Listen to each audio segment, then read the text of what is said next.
Story 1. MIL's neglect killed my child. Now she thinks I'll let her around my second child. My ML is responsible for the death of her own grandchild, my daughter. My daughter was only 2 years old when it happened. At the time, my husband and I were busy with work, and we trusted ML to babysit. It was summer, and my daughter loved being outside. ML's house was next to a pond, and my daughter had always been drawn to water, especially bath time. One afternoon, while they were playing at the edge of the pond, Emil decided she needed to take clothes out of the dryer. She left my daughter alone near the water, just for a moment. In that short time, my daughter's curiosity, combined with her love of water, led her to wander into the deep end of the pond. She drowned. All because my MIL considered the clothes and the dryer more important than watching a toddler near a body of water. When MIL realized what had happened, she panicked. She screamed for help, and luckily, a neighbor heard her. They rushed into the pond and called an ambulance, but it was too late. Imagine what it's like to arrive at the scene, to have the person you trusted your child with tell you that your baby is gone. MIL begged us not to involve the police. She kept repeating it was an accident, that she didn't know how it happened, that she was only gone for a minute, that she felt worse than we did. She even said that calling the police wouldn't bring our daughter back. But we did call the police. Emil was charged with criminal negligence and sentenced to 3 years in prison. Frankly, that felt like a slap on the wrist. It was too light of a punishment for the life of my child. Now, Emil is out of prison, and the first person she reached out to was my husband. Not me. He never once visited her while she was behind bars. She had caused the death of our daughter through neglect, and now she expected him to just pick up where they left off. But no matter how long she served, I don't think either of us will ever be able to forgive her for what happened. Not once has she asked for forgiveness, only giving us excuses and more excuses. In court, my husband told her that she wasn't his mother anymore, that she was dead to him, and he never wanted to see her again. Our marriage suffered too. We fought constantly, both of us depressed, struggling to keep things together. At one point, we even separated. I left for another country, thinking it was the end of us. But my husband came to find me, and somehow we managed to rebuild. I couldn't bring myself to have more children for a long time. But eventually, I got pregnant again, and last summer, we welcomed a son. He's 9 months old now. Of course, we had no intention of telling Emil, but she saw us with the stroller one day and realized we had another grandchild. She tried to contact my husband again.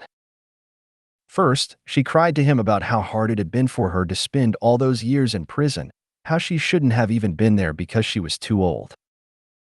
She then moved on to the good news that we had a new baby, asking about the gender, when she could meet him, and how she wanted to be involved in his life. My husband shut her down immediately. He told her that our son was our child and that he didn't have a grandmother.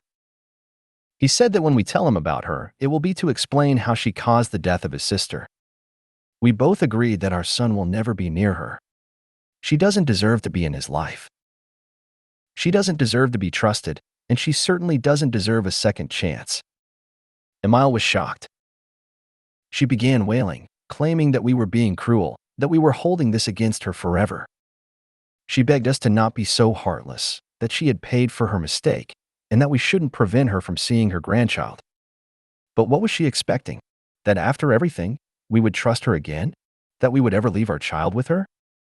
Honestly, I don't think I could trust any babysitter at this point. If a grandmother can be careless enough to let a child drown, what about someone we don't even know?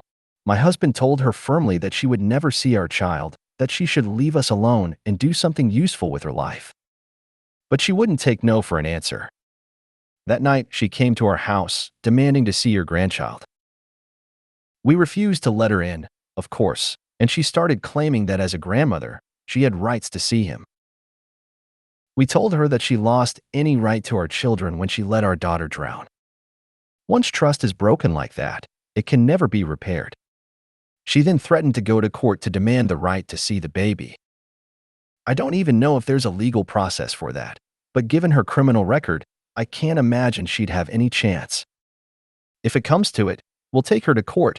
We'll fight for our son's safety. If we need to leave the country, we'll do it. Nothing is impossible when it comes to protecting him. I am stunned by her shamelessness. She knows exactly what she did to us.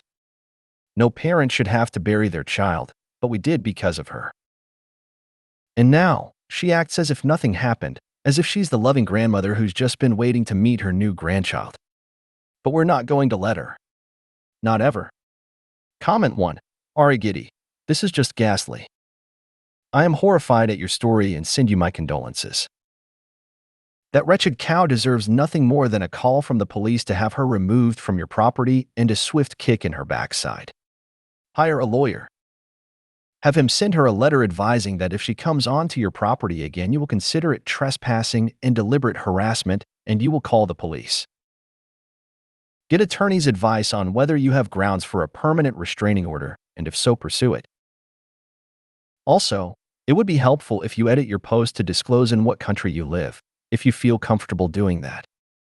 You're likely to get more detailed suggestions appropriate for your country that way. Wishing you the best. Comment 2.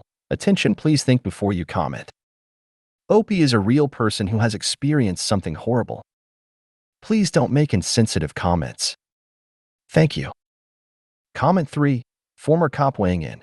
Does she have any kind of probation or parole? If she does, and is US-based, can almost guarantee she has a no-contact order with her victims, you and your family. Even if she was not paroled, she may still have a court order not to contact you. Worth checking into. And if she doesn't have that, it should be easy to get a no-contact order/restraining order with her criminal history and your family being the legal victims. Again, worth looking into, as that would mean no contact, including flying monkeys, as third-party contact usually breaks it as well. When I was on, I took people to jail for less when a court order was in place. Comment 4.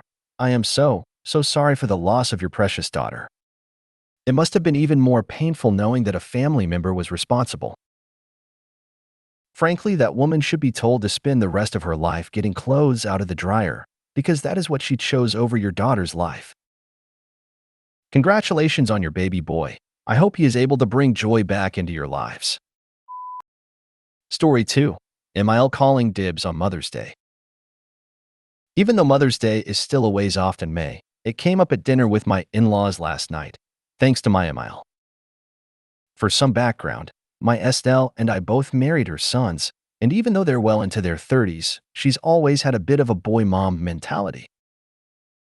My Estelle just had her baby, making her a first-time mom, and I'm due with our first in mid-April, so I'll be a brand new mom myself. These are her first grandchildren, so it's a big deal for everyone. Anyway, last night, out of the blue, MIL announces Mother's Day will be so incredibly special this year. It'll be both of your first Mother's Days. Of course, I'll host, as I always have, and I really want to keep that tradition going. My head immediately filled with a few thoughts. First, I'll be barely a few weeks postpartum and have absolutely no idea how I'll be feeling. The thought of a big gathering is already a bit overwhelming. Second, she didn't even consider that my Estelle and I might want to spend our first Mother's Day celebrating with our own mothers.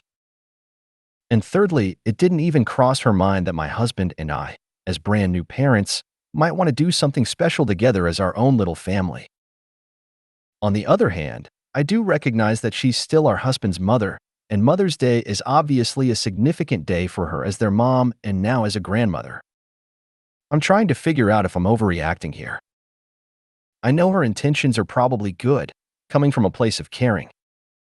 But when she added that bit about keeping the tradition, it definitely felt like she was planting her flag and claiming ownership of the holiday.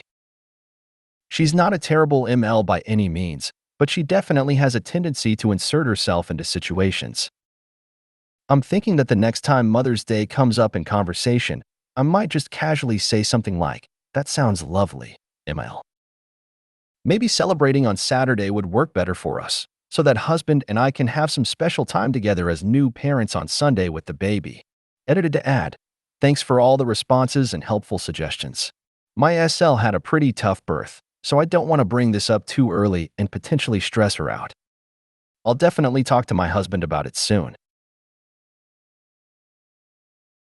I think I'll stick with the idea of suggesting the Saturday before, or maybe the weekend before or after, and say something like, "That sounds nice, MIL. We'll need to see what works best with our schedule since I'll only be a few weeks postpartum. We'll most likely want to celebrate as a new little family on the actual Sunday, but another day for a brunch would be great." Comment 1. Once you have a child of your own, you celebrate how you want.